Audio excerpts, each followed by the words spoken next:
আজ থেকে প্রায় ৬,০০০ বছর আগের কথা। দিগন্তজোড়া মরুভূমির মাঝে দজলা ও ফোরাত, টাইগ্রিস ও ইউফ্রেটিস নদীর তীরে জেগে উঠছে এক সবুজ ভূখণ্ড, নাম তার মেসোপটেমিয়া, যেখানে যাযাবর মানুষ প্রথম ঘর বাঁধতে শিখল। এখানেই মানুষ প্রথম লাঙল ধরল, চাকা আবিষ্কার করে গতি আনল জীবনে। কাদা মাটির ট্যাবলেটে কিউনিফর্ম লিপিতে লেখা হল ইতিহাসের প্রথম শব্দ।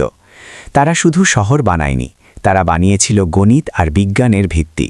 এজন্যই মেসোপটেমিয়াকে বলা হয় সভ্যতার সূতিকাগার। আজ আমরা যে আধুনিক পৃথিবীর সুফল ভোগ করছি, তার প্রথম বীজটি বপন করা হয়েছিল এই দুই নদীর অববাহিকাতেই। বর্তমানের ইরাক আজও সেই প্রাচীন ঐতিহ্যের সাক্ষী হয়ে দাঁড়িয়ে আছে। আজ থেকে প্রায় ৬,০০০ বছর আগের কথা। দিগন্তজোড়া মরুভূমির মাঝে দজলা ও ফোরাত, টাইগ্রিস ও ইউফ্রেটিস নদীর তীরে জেগে উঠছে এক সবুজ ভূখণ্ড, নাম তার মেসোপটেমিয়া, যেখানে যাযাবর মানুষ প্রথম ঘর বাঁধতে শিখল। এখানেই মানুষ প্রথম লাঙল ধরল, চাকা আবিষ্কার করে গতি আনল জীবনে। কাদা মাটির ট্যাবলেটে কিউনিফর্ম লিপিতে লেখা হল ইতিহাসের প্রথম শব্দ। তারা শুধু শহর বানায়নি, তারা বানিয়েছিল গণিত আর বিজ্ঞানের ভিত্তি। এজন্যই মেসোপটেমিয়াকে বলা হয় সভ্যতার সূতিকাগার।